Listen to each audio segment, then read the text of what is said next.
Ladies and gentlemen, good day and welcome to the Interarch Building Solutions Q1 FY27 earnings conference call. As a reminder, all participant lines will be in the listen-only mode, and there will be an opportunity for you to ask questions after the presentation concludes. Should you need assistance during the conference call, please signal an operator by pressing star then zero on your touchtone phone. Please note that this call is being recorded. I now hand the conference over to Mr. Arvind Nanda, Managing Director. Thank you, and over to you, sir. Thanks for taking time out to join the call. So I think people are now fairly familiar with what Interarch does and what is the pre-engineered building, combination of engineering, design, marketing, production, delivery at site, and erection like a nut and bolt assembly of a plant of any size or any type. So over the years, Interarch has developed itself and made itself capable of designing and engineering and executing various very complex projects, very complex industries, paint lines, EVs, your renewables, lithium batteries, data centers, and going forward, we are concentrating on making it capable of providing steel solutions for nearly every kind of building which may come up in the future. So we are concentrating on heavy structure requirements, where buildings like high-rise buildings, data centers, large commercial buildings, large heavy buildings like power stations or steel plants, fertilizer plants, port infrastructure. The basic idea is to convert Interarch into a complete building solution, that whatever kind of building you have, we may be able to engineer it, definitely able to detail it, produce it in-house, deliver it at site in a very proper sequence and pieces, ready-made, everything done and just assembled at site at a nut and bolt assembly. More and more people in India are looking at this as a solution for their construction because it is very fast, as we all know. Speed is nearly, you save about 50-60% time, plus all the work is off-site, and it's a lump sum situation where one company takes responsibility for everything. So for the client, it's a very win-win situation. But as Interarch, as a pre-engineered building company, as a building steel solution company, we have to make ourselves capable. That is the key to this business. If we are not capable of doing these kind of buildings, or the customer doesn't perceive us to be capable, then there is no way that we can get orders.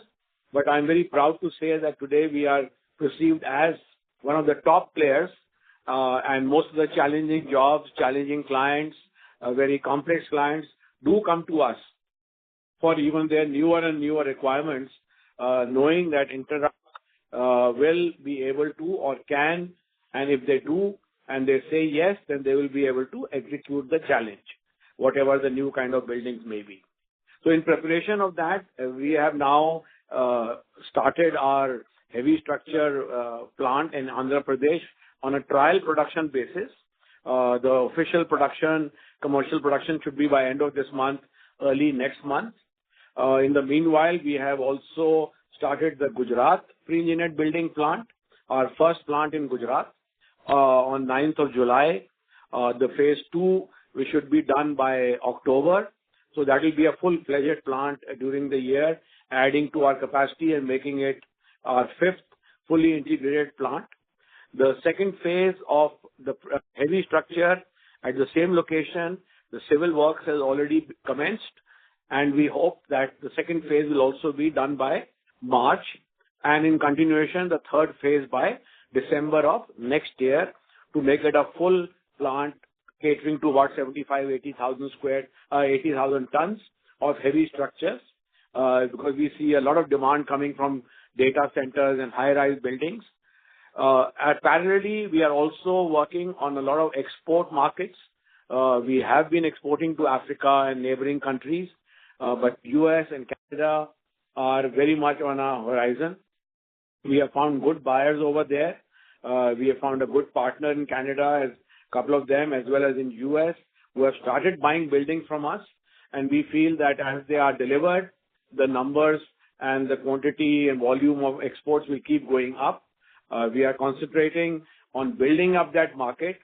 We are participating in more and more exhibitions and conferences to meet more builders and convince them that we can do the kind of building that they want and deliver to them on time.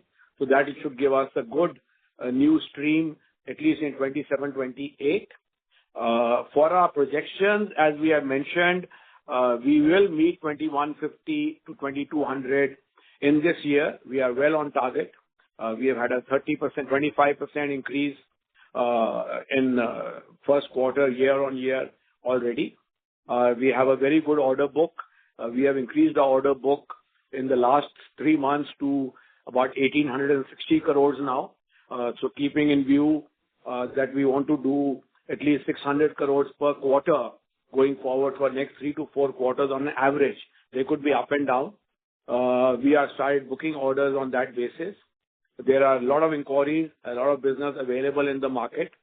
But like I always mention, that we need to take orders which we can deliver on time, because that is the most critical aspect of being a pre-engineered building company. With the heavy structure also starting, and at least in the next year, giving us the full capacity of phase 1 and partial phase 2, we want to revise our projections for 27-28 to 2,700 crores from 2,500 crores. EBITDA and PBT, etc., we are keeping at the same levels. But we go forward, and I think our operational leverage and our internal control of expenses kicking in, we should increase our EBITDA. But currently, we are aiming for 9.5% to 10% in 27-28, and 26-27 remaining as we had projected. So we are well on track for our projection. And I think now I will open the floor for questions so that a lot of points can come up during your questions and answers. Thank you. To Manish now. Yeah. So thank you, sir. And good evening, everyone, and thank you for joining us today. As Mr. Nanda said, we commenced FY27 on a positive note, and the broad environment and the capacity expansions has already been briefed by Mr. Nanda already. So I would like to just give you an update on the order book and immediately followed by the financial highlights, and then we have the questions and answers. So our pipeline continues to remain healthy, reflecting sustained customer confidence and improving investment activity across key industries. We operate virtually in all industries, including the sunrise industries like the semiconductor, EV, data centers, and all of those kinds. And as of 31st July 26, our order book stood at 1,864 crores, significantly better than where it was 3 months ago when we addressed the last investor meet.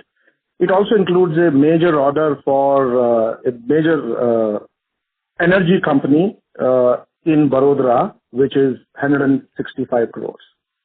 And we continue to remain disciplined in our order selection, quality of the orders, focusing on projects that align with our execution capability, strategic priorities, and profitability objectives. And our diversified customer base and integrated business model position us well to capitalize on the opportunities emerging across India's industrial landscape. Looking ahead, we remain focused on the execution, strengthening the customer relationship, and expanding our manufacturing and engineering capabilities, which are our core of the business. Our integrated business model, backed by our strong in-house engineering, does help us in achieving our objectives quarter over quarter, year over year.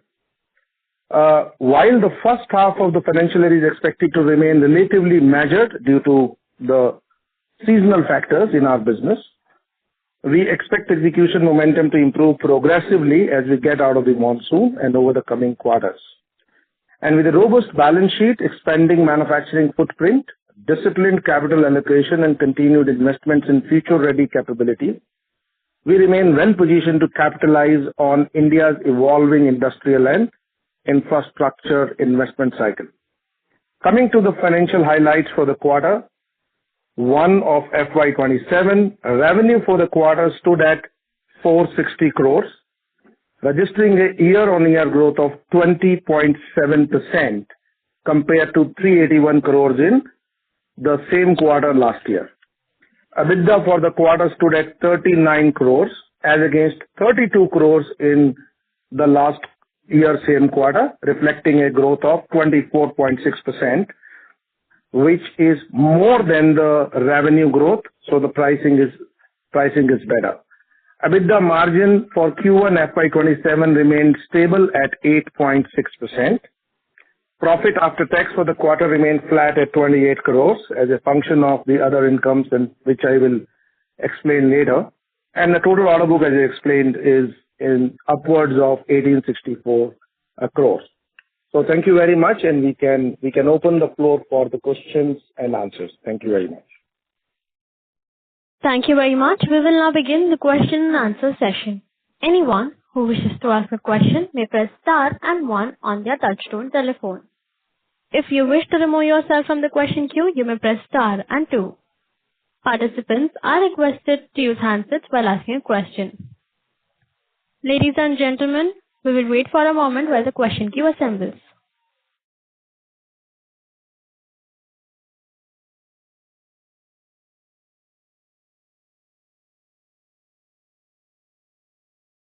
The first question is from the line of Sudeep from Ambit Capital. Please proceed. Thank you for the opportunity, sir. My question was on the revenue run rate for Q1. So you mentioned that for 9 months, the revenue run rate for FY27 would be around 600 per quarter. So this time it was around 460 crores, lower than Q3 of last year and Q4 of last year. So what was the reason, what was the reason behind lower kind of revenue number for this quarter? See, our normally, because of the seasonal conditions of clearances at site and work happening at site, you will notice that nearly every year the pickup is the first quarter is lower than second quarter, and then third and fourth. That is how it picks up in any case. So there's nothing unusual about it. So order book is in place, capacity is in place. It's just that during these 2 quarters, the first 2 quarters, sometimes the clearances and site conditions don't allow us to dispatch these customized materials. So that is why I said we are aiming for 600 a quarter. We have to actually do about 1,700 crores in the next 9 months to meet our target. So it will vary a little bit in each quarter. It's not going to be flat. So it could move up to, say, 550 and then 600 and then 620, like that. But that is the standard, trend we have seen in the past as well. So nothing unusual.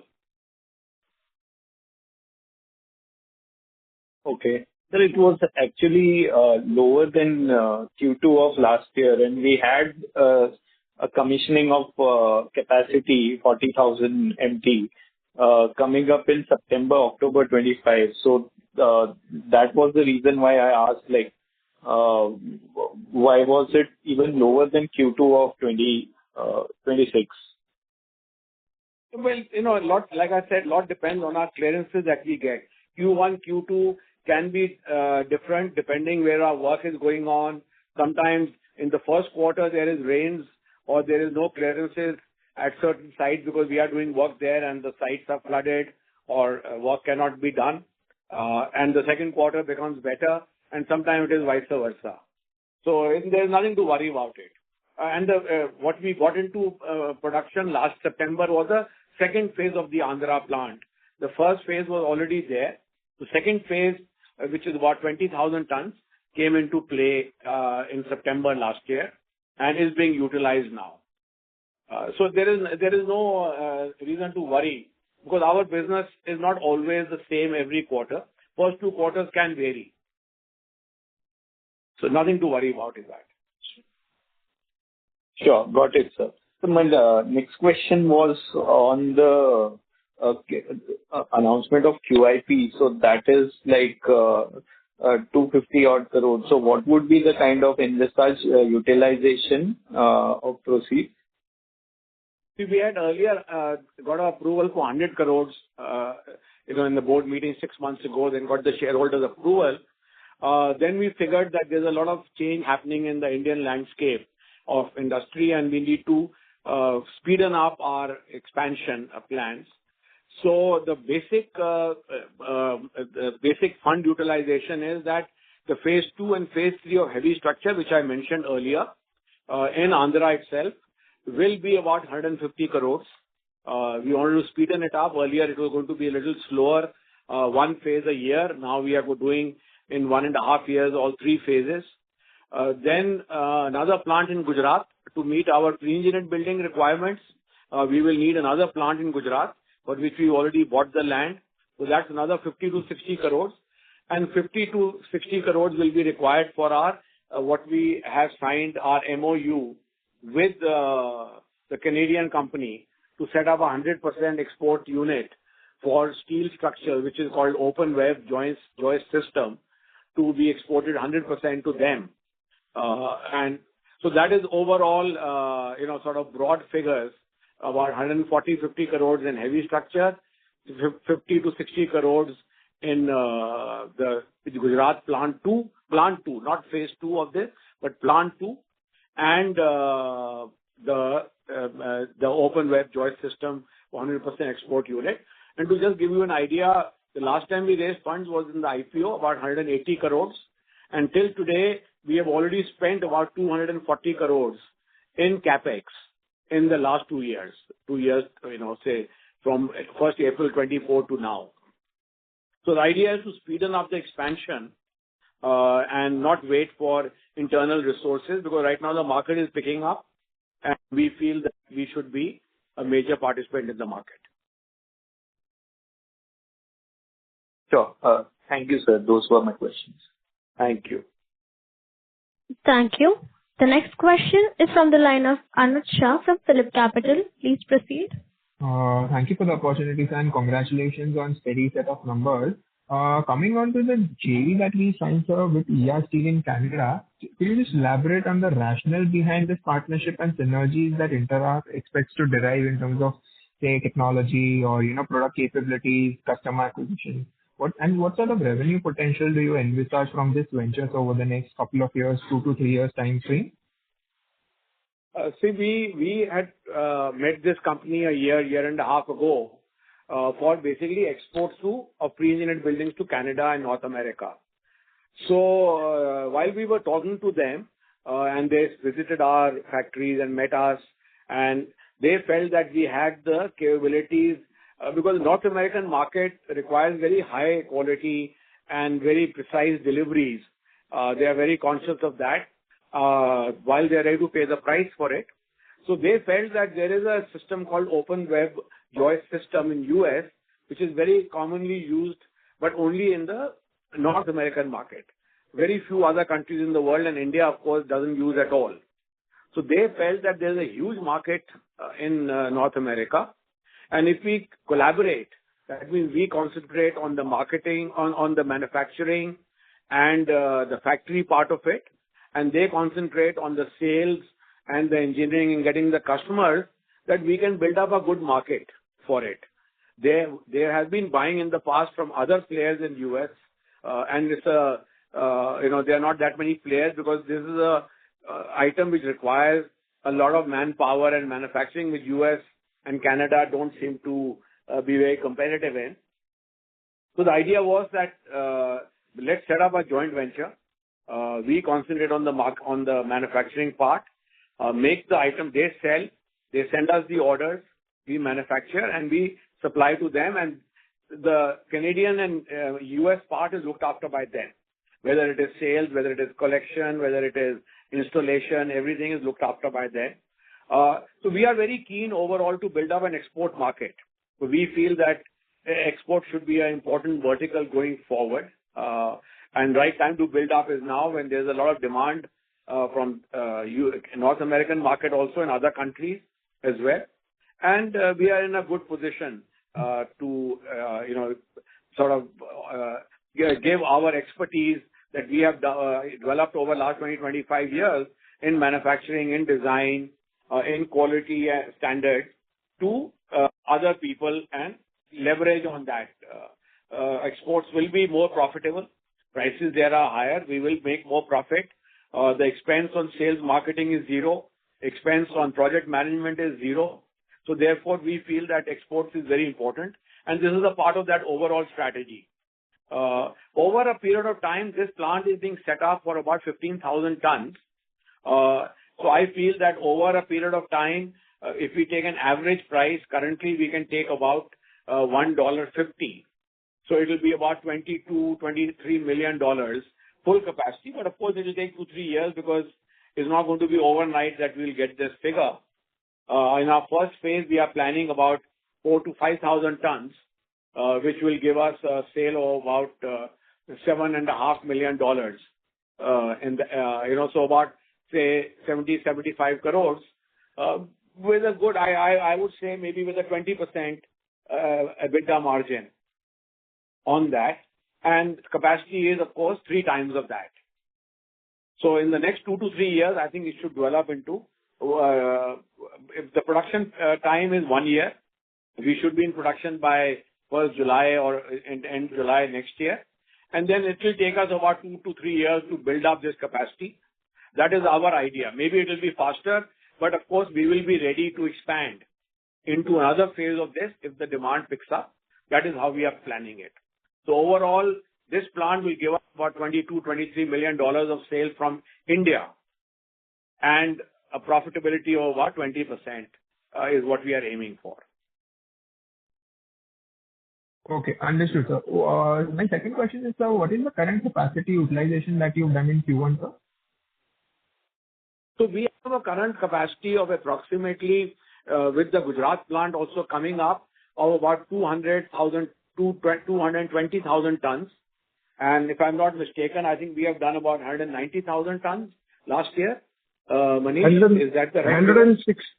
162,000 tons, and we had a capacity of 200 at that time, sir. So it was about 80%.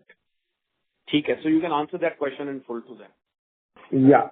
So the last year capacity, sir, was 200,000 tons. And with the inauguration of the Kheda plant phase 1, it has gone up to 221 to be precise. And last year our sales was 162,000 metric tons. So that's a capacity utilization of 80%. But in our business, the utilizable capacity is about 85 to 90% of the installed capacity. So if I look at the utilizable capacity, we were at about 88% of the utilizable capacity. And in Q1, how much utilization was done, sir? Yeah, so Q1 sale is about 38,499 tons. So 38,500 tons is the total volume that we have done in the quarter 1. Okay, out of the 2 lakh metric ton. That is correct. Yeah, so that's about 80% again, because the quarterly capacity is 50,000 tons. So of that. Okay, understood. As far as the outlook is concerned, sir, so full year we are aiming for say 2,200 to 2,300 odd crores revenues. But are we, also confident of maintaining our margins? And because this time we've done around close to 8.5, 8.6% kind of a margin. Are we confident of, recouping that and, shifting away to, 9.5%, 10% kind of a margin band that we've done in the previous years? What sort of margin trajectory are we aiming for in this year and probably next year as well? Well, we are aiming for a sales target of 2,150 right now. So we are trying to increase our margin. I think as we get into more complex job and more complex clients, I think our margins should go up. And also, again, we are concentrating a lot on our internal economies, better purchasing, less wastage, better recoveries, other cost reductions that we can get as a bigger company to increase the margins internally as well. So we are working on both. And I think margins will gradually go up with addition of exports, with addition of heavy structures. We are also trying to leverage our present expenses to increase our turnover in these lines. So I think it will show results, but I'm not very sure whether it will show immediate results this year, because we have to also, whenever we open new plants and new areas like we have done Gujarat and heavy structure, a lot of expense goes into that in advance of actually the sale happening. But I think on 27, 28, we are quite hopeful that we should increase our margins, substantially. Okay, understood. So thank you so much, for answering it. I think that's it from my side. All the best, sir. If I have any questions, I'll fall back in with you. Thank you. Thank you. Thank you. Ladies and gentlemen, in order to ensure that the management is able to address questions from all participants in the conference, please limit your questions to 2 per participant. The next question is on the line of Ronald from ICICI Securities. Please proceed. Yeah, thank you, sir, for the opportunity. And firstly, sir, on the treasury income part. So does this quarter, have lower other income because of lower treasury? Does the working capital issue, especially on the payment side, which you are getting affected last quarter, is it still persisting or has it normalized? No, we are in a much better condition. Last quarter, we had explained that, a lot of the large projects were in the stage where the billing had been done, money had not been recovered, and we had also stocked a little bit extra because of the prices going up of steel. And on the other side, to get proper supplies, which a lot of people were not able to get, we were paying the suppliers sort of, literally advance payments to buy the steel. So all these three things together had that negative effect. Now we are back to positive now. And I think the other treasury is because we are spending money on capex. Like I mentioned earlier also, out of 180 crores that we raised during the IPO, we've already spent 40 crores. So the money has, earlier the treasury funds were coming in, and interest was coming in because we had that money with us. Now it is getting spent. So in a way, it is a good thing. And depreciation is also going up. So other income is basically the money that we were holding while we had to spend it. So instead of holding it, we have now built up the capacity. But that should give us more operational profit going forward, of course. Okay, great, sir. Secondly, just a clarification, like if there is a large order, then it comes out for tendering, then does that order, or has already got the designing and those things done, and there is a, cutoff already, so you now have to bid. So instead of you designing and everything, so I was a little bit confused that if a company, say mid to larger size companies, if they come out for some plant expansion or anything of that sort, so they should have done, an estimation of the capex, what they are going to do through a consultant or through a designer already, rather than, PEB players again doing the designing and going for the bid. Okay, Manish, can you answer the question? Yeah. So I'll answer this, sir. Sir, in our case, any customer who's building a new factory or a data center or any kind of building, when we use the word design for them, it is basically the layout. Means how the building flow will be there, which machine will fit. We do not get the final structural design from either the consultant or the customer. They only do the budgeting based on their past experience. For every bid, we only get what we call a design basis RFQ and the architectural drawings, basis which we carry out the entire structural design, not the building layout design, calculate the bill of quantity, how much of which steel is going to get used, and then bid. So for us, each building has to be first estimated, then quoted, and then the order will come to us, and then we will do the final detailing. there is no design that comes to us from the consultant. That is what our business is. Yeah. Okay. Great, sir. Thank you and best of luck, sir. Thank you. Thank you. The next question is from the line of Shubhankar Gupta from Equity Capital. Please proceed. Hi. So first question is that I think, Arvind sir, you mentioned that there were a lot of changes happening in the industrial landscape in the right. Just wanted to understand if you can guide us a bit on that. I think we lost a little bit of the signal. Can you just repeat the question, please? Sir, I'm saying that you initially mentioned that the QIP of 100 was cancelled out and QIP of 250 crores was approved by the board, right? Because of the changes happening in the industrial landscape, and we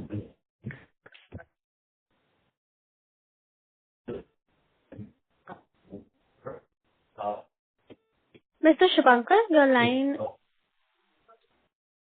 isn't clear. Is it am I audible now? Yes, sir. Yeah, but we lose you at some point. Yeah. Sorry, is it okay? Let me know. So what I'm asking is that you mentioned in the beginning of the call that we were planning QIP of 100 earlier, but have done 250, right? Because of industrial landscape changes which we were observing on the ground. So just wanted to understand what those changes are and what's happening on the ground. That's one. Yeah. See, what we are seeing is that two things are happening. One is, of course, a lot of the large projects are coming into India because India is trying to encourage through PLI schemes and other semiconductor plants, renewable plants, lithium battery plants, EVs, and now again, the car industry has started moving again, automobile industry, which was not building for many years so there's a lot of industrial movement because of these very large plants. Most of these industries require very large plants, so therefore the size has increased dramatically. A lot of the FMCG and paint, they're also coming back. But also another thing which is happening in our landscape is that the usage of steel as a building material is also changing. Like I said, data centers, high-rise buildings, these are also, moving a lot towards steel. So both these things happening together is straining everybody's capacity. So either we bid, and take the order, but then we need to have the capacity because these orders are very large. Most of the large orders today, whether it is EV, whether they're all divided between 2 to 3 companies. So there's no one company which can do it even now. So that is a big change in landscape. One is the size of the projects, which the government of India at least is trying to attract into India, and what is happening. And second is the usage of steel in a lot of projects which were not using steel earlier. Got it. So, second question is actually on similar lines only. So you mentioned that, we have been entering the newer segments, data centers, right? Renewables probably. So just want to understand, what part of our, the Q1 revenue came from these newer segments. If you could help us elaborate a bit on what these newer segments are according to you, and then what percentage of the order book of 1864 crores is from these newer segments? See, new segments also are these... Yeah. Very good. Yeah, carry on. But I'm saying also, are these the newer segments only? Are they also margin accretive for us? See, what we are calling newer sectors is that, these renewables, EVs, lithium battery, data centers, semiconductors, the chips. There are a lot of these which we are calling the new age industries. So that is coming in a big way in India because, Indian government is also trying to attract, phone assembly. As we have seen, the numbers have gone up. So I think this is what we are calling the new age industry. And we have positioned ourselves pretty well to cater to that kind of industry, in India. So margin accretive depends on the competition. Yes, of course, as they become larger, you become one of the few companies which can do it. But you are not the only company, so it's not that I can demand whatever I want. But yes, they know that only 2 or 3 of the companies can do this kind of project. So you don't compete with everybody else who can bid very low. But here the emphasis of the client also is that the doability. Will these guys be able to engineer, design my project in time, produce it in time, deliver it in time, erect it in time, and in a proper sequence? So those things are in his mind. It is not only a production item. See, so because it starts from design engineering, and then whole thing has to be delivered in a sequence, because these projects are so large that I can't deliver everything and then start erection. I have to deliver in a very, tight, proper sequence. Every nut and bolt for a certain area has to go together with all the columns and beams, then only will it get installed. So that is how the customer's mindset works. So naturally, we earn a little better margin also, because the moment the size of the project increases, our productivity level also goes up. A 10 crore project, 10 crore projects will be costlier for me than 100 crore project. Sometimes I might have to, go lower in price for a 100 crore project as a margin, but might land up making more. And as I increase my turnover, then actually my overheads get divided over a larger turnover. So there are a lot of things that play in this business. Sometimes I have to take a very large order at a low margin. Sometimes I can get, good margin. But our idea is to build up a clientele, which will give us a good margin, appreciate us, give us a good margin, give us a good value. We deliver a great job. And because, total capex involved in a building, even in a lithium battery or that, is very low compared to their total capex. But it's a very critical item of capex for them. If the building is not done on time, there's nothing that they can do. So therefore, if it's 8, 10... So therefore, our focus is that only, that go with the large companies, go with the companies which appreciate partnership with companies like us, which deliver, which are professional in working, which are very knowledgeable in design, engineering, very good in sales. So make yourself a good partner to the world's best companies in India.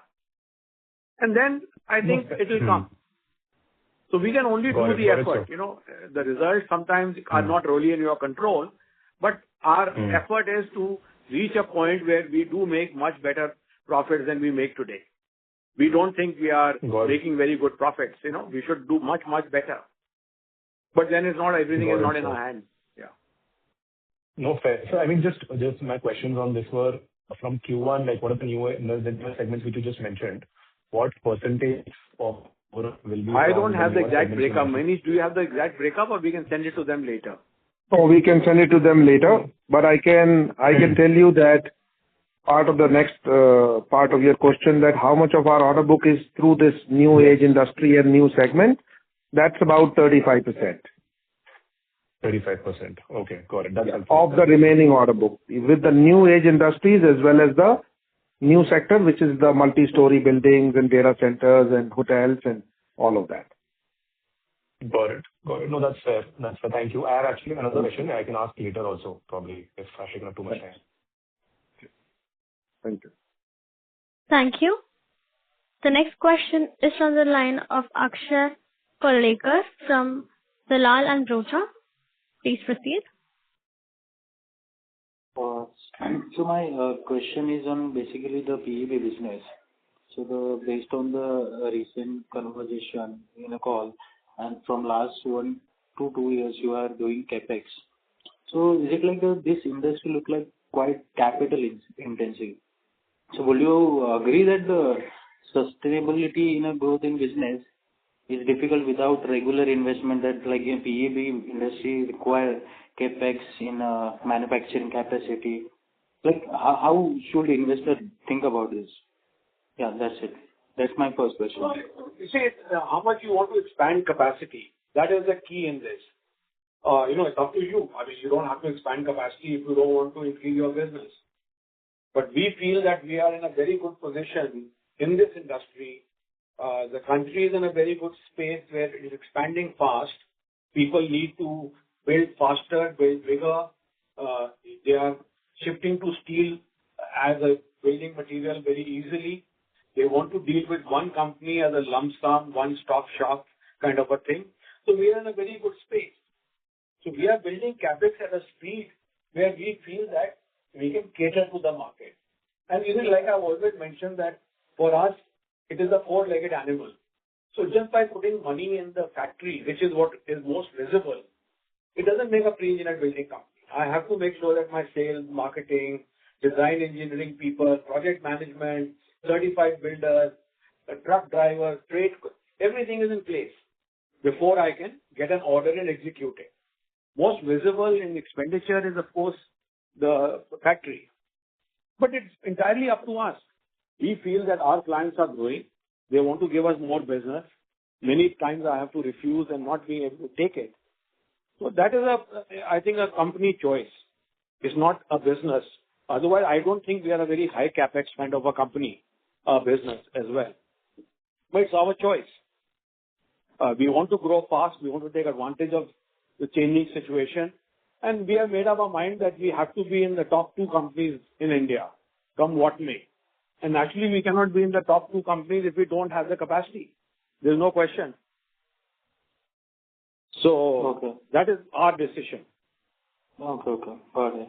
My second question is how much is your current contribution is from export, and what is your medium-term target for the export mix? You are doing the JV with Canadian company, and how the margin profile in export? It is better than domestic business? No, Manish, can you answer that? No. Right now, exports are very low part, but Manish will give you a detailed answer. Yeah. So, sir, if we talk of particularly Q1, our export contribution is very little. So out of, let us say, about 460 crores, it will be in the range of 10 to 12 crores. So that's answer number 1. Answer number 2 is that, yes, whether it is export of our pre-engineered steel buildings to any country, be it North America or Africa, for which we have order book, or the new business that we are talking about, the open web steel joist, which Mr. Nanda also clarified that there the EBITDA could be, in the north of 20%. So the answer is that for pre-engineered steel building business, exports do give us a little better margin than the domestic, and this special open web steel joist joint venture with Canadian company should give us an EBITDA in excess of about 20%. And how is the target, your medium-term target for export mix? Yeah. So as we said that open web steel joist will come up somewhere, sort of in the end of Q2 next year. Whereas in short to medium term, we want to do about 10% of our total turnover through exports. That's in the short to medium term, 1 to 2 years. Okay, got it. Thank you. That's it from my side. Thank you, sir. Thank you. The next question is from the line of Asim from DAM Capital. Please proceed. Yeah, hi, good evening. Just 2 questions. So this time in your revenue breakup for Q1, you have talked about 10% coming from buildings, which earlier used to be 2% or even 0% earlier. So just can you talk about what kind of buildings these were? Was it heavy structure linked or is something else part of it, since your heavy structure capacity is only coming up now? Okay. So in a segment, sir, we specify the 3 segments. One is industrial, which is purely, manufacturing units for people. Number 2 is warehousing and logistics. And number 3 is what we specified as buildings. Buildings are basically institutions. It could be a flight kitchen. It could be a commercial building. It could be an office building. It could be a multi-story building for somebody, or a process building. So yes, that particular segment, which was not using steel as much as it is using now, is converting very fast from the RCC framed buildings into steel framed buildings. And this particular segment, which is the building segment, which is like what is not industry and warehouse is what comes here, is growing significantly. So even now our order book has orders for multi-story buildings within Delhi, outside Delhi, at the airport, a hotel, a data center. So yes, this quarter it did include a data center as well within that 10% that we made in Noida for RailTel Corporation. So that segment is growing. So these buildings will not just be heavy structures, it could be, I guess, light grade structures as well, right? It's just a multi-storied building at the end of the day. Yeah. So a multi-story building could use a combination of the heavy structure plus some part of it will be out of the pre-engineered building manufacturing segment, some part of the building. So that's how you can call it that some of the multi-story building could be hybrid, that maybe 70-75% of it will come out of the heavy structure plant and 20-25% could come from here. Yeah, because we already have a line operational in Pantnagar, Kicha for making these heavy structures already. Okay. See, heavy structure is just adds to your line. I mean, there is no like heavy structure buildings and light structure buildings. It's that, it gives us an advantage of how to make that building in the most, in the best commercial technical, like you say, techno-commercial manner. Because of the variety of items we can make. So then we can give the best commercial technical solution to the customer. So there is no something that either it will only go from the heavy structure or it will only go from PEB plant. For us, the whole thing is a steel solution. What is the best solution and give that and make it in our in-house. That is the idea of making all kind. Now after the heavy structures plants, we will be fully equipped to really make anything for a steel building. That is our idea. Okay. Got it. So basically, a steel structure will have part heavy, part light. That's how you want to look at it. So just if I wanted to ask, if your existing order book has any heavy structures numbers in it, or in your bid pipeline for that matter, that would technically not be a relevant question, right? That's how I should understand. Yeah, no, it's a relevant question. So we can always divide it. Okay, now this building we got and 80% of this is being made in that heavy structure plant.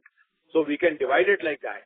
Okay, Our idea is that we should not be restricted in either bidding for a building because it requires a lot of heavy structure which I can't do competitively.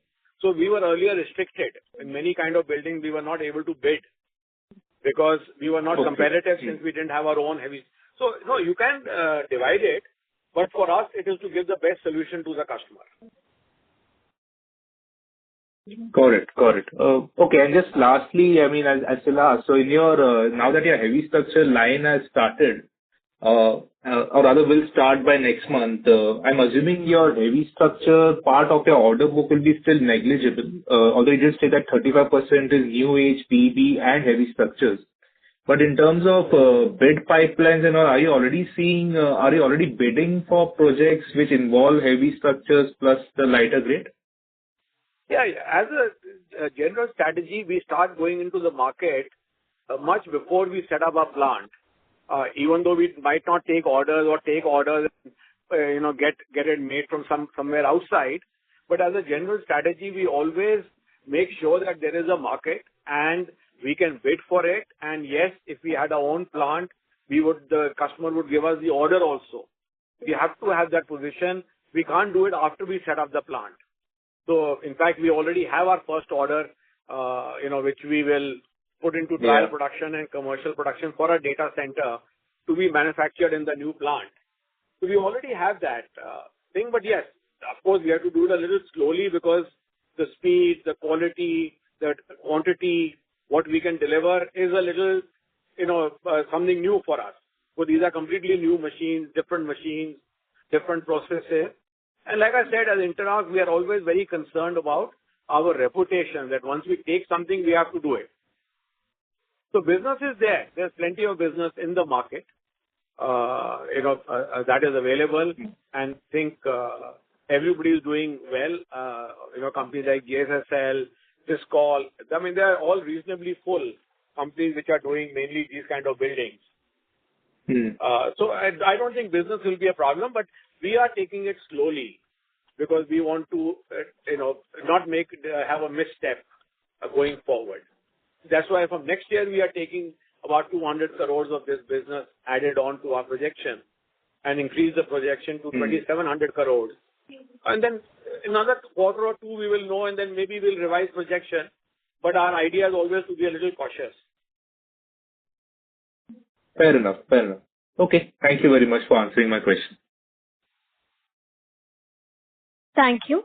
The next question is from the line of Devang Patel from Samiksha Capital. Please proceed. So the last couple of orders have execution period of 15 to 16 months versus 8 to 12 months for our normal orders. Could you please explain what is different for these orders? Manish? Yeah. So sir, these are orders from the energy sector.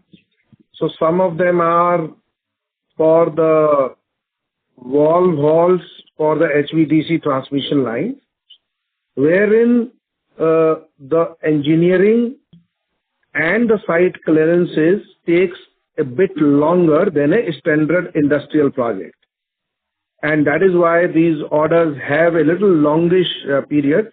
So you get your sites cleared for execution in about 6 months after you get the order. Otherwise, we get it in about 2 to 3 months, and that is why these are very specialized orders for the HVDC transmission lines or for very heavy transformer manufacturing, wherein the foundations and the civil work and the associated work, which is a preceding activity for us to begin, and the complicated engineering approvals takes a bit longer than the normal cycle, and such orders are normally on the variable price concept. That is why the thing is a bit long. And if it is a transmission line project, that is what it seems. Is it with a power utility, or is it with an EPC contractor? It is for an EPC contractor. It is from an EPC contractor, and it is not for transmission line per se. It is for the center from. In a transmission line, there is A and there is B. The place A is where the power is generated and B is where it is transferred to. So there are stations on either side. So this is one of those HVDC transmission central stations. So they are for very large multinational power companies which makes these solutions, which are HVDC solutions. This is not a typical PEB order where you do the whole turnkey of the site. For turnkey means we only do the steel work. We don't do the civil or electrical or plumbing. So all our orders are only for design, manufacture, supply and erection of the steel buildings, which is the superstructure. We don't do any other thing in any of the works. Okay. The second question was on your cash flows in Q1. Last year, second half or Q4, we had a negative cash flow. Could you confirm what are our cash flows in the first quarter if you have those numbers? Yes, we have the numbers, and let me just tell you. We had a 26.83 crores positive cash flow in the Q1 from operating activity. So it is almost equal to the PBT.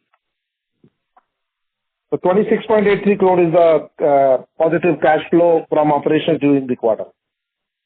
Okay, but some of the outflows we had is not completely reverse those as yet. So the rest of the year we could still have a further better conversion. Absolutely. We look forward to have much more positive cash flows during the remainder of the year. Definitely. Okay. And with the orders that we are getting now, are we able to get better customer advances? Our advances have always been, better. I think we did explain the last year negative operating cash flow, that we executed some very large orders on a work contract basis, very large orders last year. So those are now getting completed, and the billing and the payment collection is being done. So that was a very specific reason of why it had become what it had become. So there is very standard advance payment terms that we have for all orders, which was there and which is still there. So yes, the advances are intact. Thank you. That's all for me. Thank you. Thank you. The next question is from the line of Vineet Mehta from Akshika Group. Please proceed. Hello, can you hear me? Yes, please. Hello. Hello, congratulations on good set of numbers. I just wanted to know, because you have planned to accelerate your, CapEx in wake of new demand. So can you give me a roadmap of, what amount you are going to spend this year and what amount you are going to spend next year?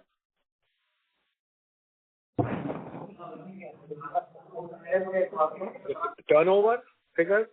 Projection? No, he's talking about the CapEx that we spent last year and CapEx we want to spend this financial year. No, I'm saying this year and next year, because you are going to accelerate your CapEx plans, right? Because you are this year and next year. Okay. Yeah. I think approximately half of 250 this year and half of 250 next year. I think that is the projection, Manish, if I'm not mistaken. Yes, sir. Yes, sir. So it's about 129 this year and 133 next year. Okay. So just to follow up, let's say that we have 80 crores last year, and this year also we will make a good profit of around, as per your estimates and PAT and all. If we do a basic calculation, it should come around 150 to 160 crores plus 80 from last year plus depreciation of, broadly what I'm trying to say is we will be still having enough cash. Why are we accelerating this QIP? Is there like a sense which I'm not getting in the whole scenario? No, you see, there's also working capital requirements. There's also idea of having financial strength. And like we have realized earlier that, situation changes pretty fast. So our call was that do we keep going back for more and more funds as we require, or we have the funds and we can speed up our CapEx faster if we need to, the market situation demands. Working capital is also a very critical requirement while we generate our own fund, but working capital is very critical as we go into larger orders. So to keeping everything in view, the advice we were given is that whatever you need for next 2 years, raise it together, then you will have the speed in your control rather than going back to the market again and again. So that's all. And our own funds which we will generate, we will need them for working capital, etc., because this is mainly just CapEx going into the plants. It's a business which will require working capital as well. So that is the advice we have been given, that don't go for it twice or thrice. Do it once, but still the timing is not decided. We haven't decided. We will go for it when we need it, which could be this year, within the next quarter, within the next 4 months. But the idea is to get the approvals and keep it. Then we can go with the speed of the market rather than, our own decided speed today. So that's a general advice, and I think it's a sensible advice to follow. Okay. And like the new capacities which come up, do they also operate at 90% or initially this is very low? Like, can you help me with what will be the ramp up time take to go to 90% as the existing facilities? I think pre-engineered buildings, we are reasonably sure that we will be able to keep 80 to 90% in that. Heavy structure, I think we will have a better idea by March this year. Of course, everybody starts on the projection that there's a huge demand and we are setting up a very small plant, so we should be able to meet it, and we have been in the market, so we should be able to get the orders. But I would like to be more definite about the heavy structure plant utilization after a few months. Pre-engineered building, we are pretty sure because we only set up a new plant once we are sure that our existing plants are meeting to 80 to 90%. We just want to be ready. That's all. Okay. And one more thing, like in your commentary, I read there are near-term challenges arising from external market conditions. Can you elaborate on that? Like what type of challenges you are seeing? From external? So in the commentary, where you have written about, revenue has grown by 20%, EBITDA is increased. despite of near-term challenges rising from external market conditions. So can you elaborate on what type of challenges you are seeing in this market conditions? Like, Yeah, I think, just to get a I think everybody's gone through similar challenges because of the Iran war, prices going up, shortages, steel shortage, steel prices going up and remaining higher up, meeting those challenges. Manpower, I think nearly everybody's faced that problem in manpower. While our factory manpower is still more under control, but the site manpower with our certified builders has been a challenge. So I think these challenges are generally there, but I mean, we also believe that some challenge or the other will keep coming up. But these have been little extraordinary, yeah. No, that was there. My question was related because if you are operating at 90%, everything is going smooth, then what type of challenges are you seeing that if going forward, what will ease down so you see better, good environment for you? That is what my sense was. We are saying that we are very good at meeting challenges. So a lot of challenges came up and we met all of them. Okay. Yeah. Okay, sir. Yeah, that will be from my side. Thank you, sir. Thank you. The next question is from the line of Nitin Jain from Fair Value Equity. Please proceed. Yeah, thank you for the opportunity and congratulations on a decent quarter. So my first question is on the revenue guidance for the year. You have very strong order book growth in the first quarter. Like sequentially, we have grown 9%, and the revenue growth also has been good at 20% plus. Besides, the capacities are coming up as planned, but we are still guiding for mid-teens growth. So, do we foresee any quarter of single-digit growth, or we are just being conservative? No, I think we are going by our capacity also. Andhra plant came up last year, and we managed to do better in the second, third quarter last year because of the Andhra plant capacity. Now, after that, the new capacity has come up in Gujarat, phase 1 and phase 2 by October or so. So keeping the capacities in view, we are trying to see whether we can make the plants more productive, etc. But currently, we don't feel that we can cross. If you look at our earlier projections when we had given 2 years ago, we had said that we will reach about 2,000 crores or 20, in 26-27, and then grow this year by 20-25%, or next year by 20-25% because of the added capacity. Capacities came in play. See, there are a lot of challenges which keep coming up. A lot of people accuse us of trying to give low projections and then try to meet it. But the thing is, in this business, you have to be very cautious. Just because business is available, you can't take everything that comes your way. We don't want to take business which doesn't suit our client profile, doesn't suit our delivery schedules, doesn't suit our payment terms. So we are a little cautious as a company. And while we are building up capacity, but we have to be very careful on the other fronts as well. So I think it might beat the projections, this year, but I think we'll have a better idea by maybe another 3 to 4 months that how is the Gujarat plant performing, how's the Andhra phase 1 and phase 2 are now working and they keep working at full capacity. So I think we are a little cautious because this is a business where it is better to be a little cautious than to go all out and start taking every order that comes your way and then, suffer for various reasons, which we have seen in the past. It's very easy to be gung-ho when the things are good, but you have to also be prepared that you have to be very careful to stay on track. So we'll see, maybe by next investor call we might revise, but currently we don't want to revise this year.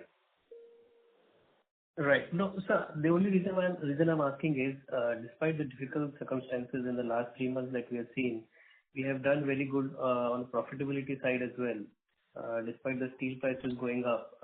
And yet we are guiding, we seem to be guiding on the lower end of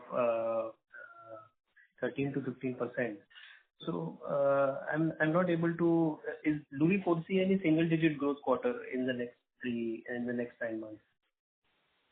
No, I don't think we have any single-digit growth this thing, but we are also concentrating on profitability. I think sometimes the revenue growth you may have to sacrifice to increase the profitability growth. We are concentrating on that also.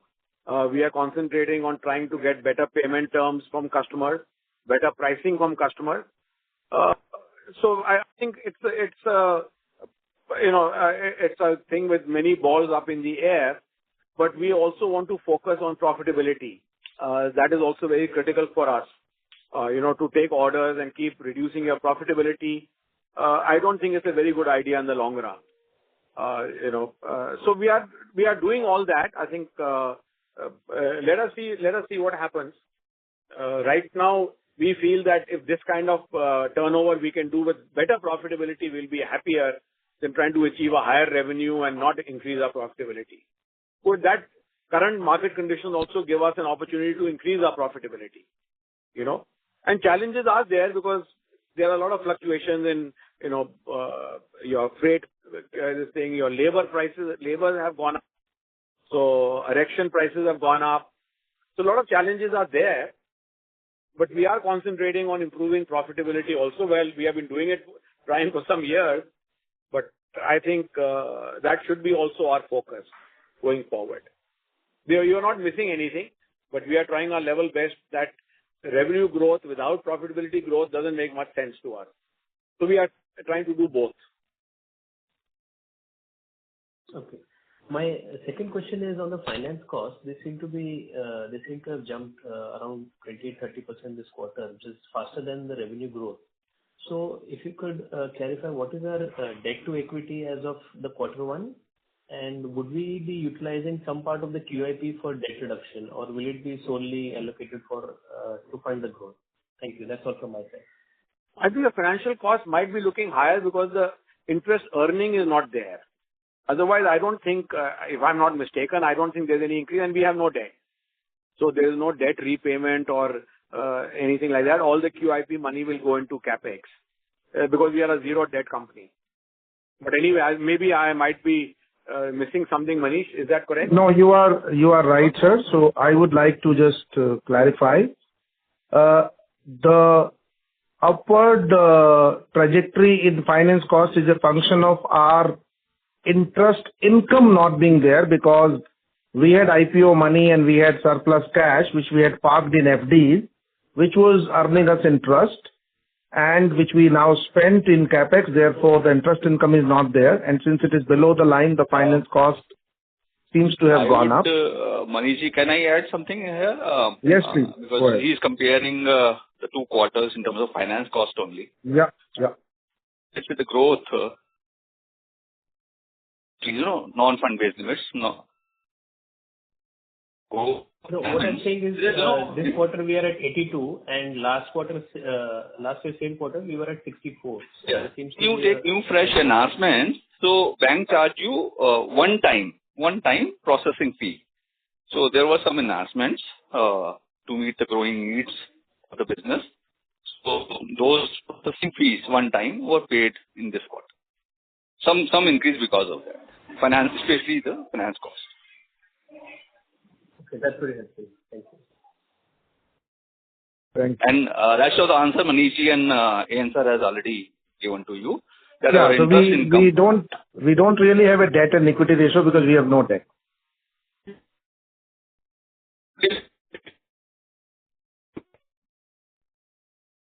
Thank you.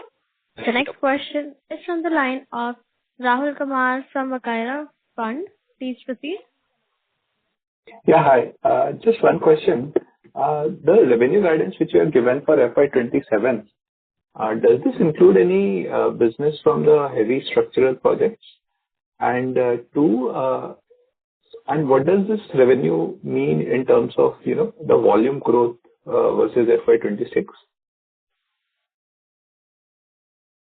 Manish? Yes.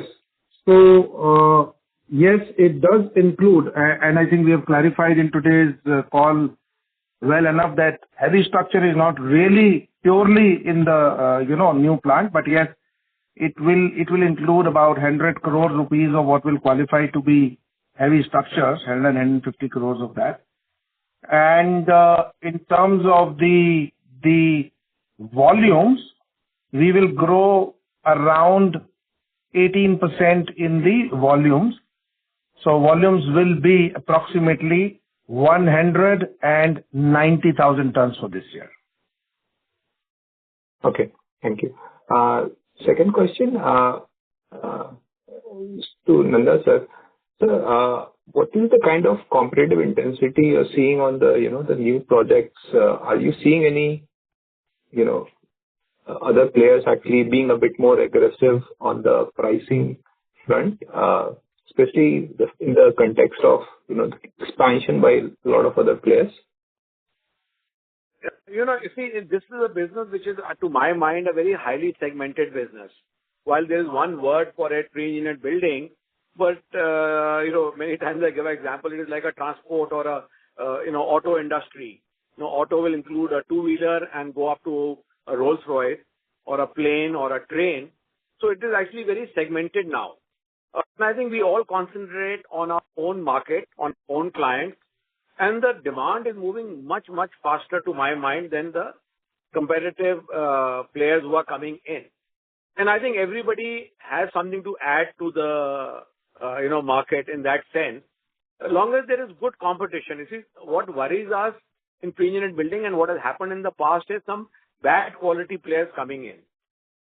Then if they give bad quality material or they let down the customers, then they start trying to give a bad name to the pre-engineered building industry. But I think generally on the whole in the top 5-6 players, it's a good competition.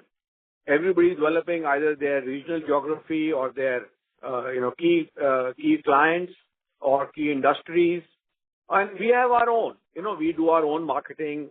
We do our own business development in our own way. Other companies do it in their own way.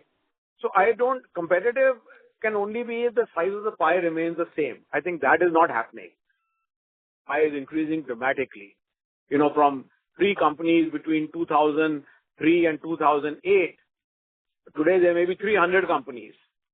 So everybody has chosen their own field. Of course, there is price pressure, but we have never in this business found that there has been no competition. And the smaller the market, it seems more intense. So I think today the market is too large. There are people in steel industry doing elevated roads and bridges and girders of metros, metro stations, bullet train stations. And the quantities are so high that, we don't even know who all are doing it. I'm not too worried about the competitive environment. I think we have to be very sure that we can develop our own market. We can convince the clients that we want to work with, that we are their preferred partners, and we can be good partners to them, and then price is secondary. I am not too worried about this, and in fact, I'm very happy that new good players are coming in because they expand the whole size of the pie. Steel becomes more acceptable, and many times customers like competition, even if they want to give me the order, but they like the fact that there is competition and they can go to other players and get prices, and and they are not going to be stuck with only one player. So I think it's going to be it's a completely changed environment from 10 years ago, completely changed from 5 years ago. And now as I see it, I think every year it will be a dramatic change because the steel usage is going up dramatically. So I'm not too worried about that. We have to be safe. Like I mentioned earlier, it's a business that you have to be very careful in. It's a business which can kill you very fast if you are not careful. Nobody has ever in this business closed down because of lack of orders. They have closed down because they couldn't deliver properly. So then they lost money, they lost payments, they had LDs, and that is how they closed. That has been my reading of the market. So nothing to worry about in competitive environment right now. Okay, understood. And then last question, I think you mentioned about, moving a bit more, gradually or more conservatively on the heavy structural project, which is getting commissioned in Q2. But at the same time, you also have, mentioned that you are actually you want to expand a bit more in that field, doing two more expansion for the heavy structure. So, what is that confidence based on at this point of time? See, like I mentioned a little earlier, that we always get into actual spending of capex once we have done 2-3 years of research. Because we are in this field, about 3 years ago, our sales and business development people started coming to us and saying that, look, there is a lot of requirement coming up like this, and we are not able to bid. So then we built up an in-house team which specialized in this. We brought some outside consultants because we didn't have the engineering skills for these kind of building in-house at that time. Built up a whole team and went and did a lot of business development and marketing and found a very good response. We didn't take any orders because we didn't have the capacity. Some orders which we did take were as part of the pre-engineered building. There were some heavy structures like in the Tata Electronics plant and a semiconductor plant and a lithium battery plant, which we then got manufactured from outside. But 80% to 85% was our standard PEB and 15% was that. So we have been judging the market for last 2-3 years. And then we said, look, now it's time to invest, because if we don't have our own plant, it is not a easy market to tackle. We can't rely on others to give us the item. And that is what gives us the confidence, because we do it in a very graded, structured manner rather than just jumping into it because somebody else is doing it. That can we do it is a critical thing for us. Important thing is for me is not that is there a market for it or is there a demand for it. If I cannot meet it or the customer is not able to trust me for it, then I can't be in that business. So that is what we discovered. I am only going a little conservatively because, in the end of the day, you have to get the order, you have to sell it, you have to recover your money, and you have to see what kind of business is that. I've started getting the order, but I want to be conservative so that it is a little different from pure heavy structure business like data centers and high-rise buildings, etc. It is different from the pre-engineered building business that we are used to. The clients are different. The way of working is different. Logistics, installation, a lot of things are very different. But so we want to try it out. That's why I want to give myself a little time of this 5-6 months. Not because I can't sell, but I want to do it in a manner that I learn the ropes practically. But the confidence comes from last 3 years of work. It doesn't come from, hearsay only. So I think from next year onwards, we'll be more confident, yeah. Okay. Understood. Just last thing, on this heavy structure only. So I think you mentioned that we have executed projects which is a combination of PEB and heavy structures. So when we, get commissioned this heavy structural projects, do the projects include the, where there's a 100% usage of the heavy structures, or it will continue to be a similar combination of standard PEB and heavy structures? It could be either. There could be a building which only... See, generally, we know more of those buildings where there's a little hybrid system, because that is the kind of market we are in. But I think as we get solely into this market and see, okay, if somebody had a sole requirement of a structure which only used what we could make in a heavy structure plant, we normally avoided it because there was no way that we could even do it. But I think as we go forward, it will be a combination. So for us, it is not a different thing.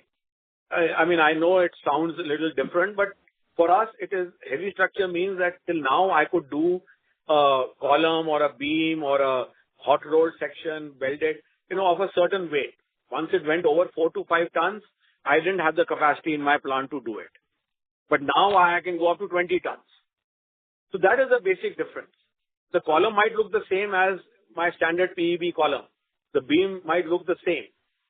Hot rolled sections I was doing earlier also, but not very productively because I didn't have too many good machines for it.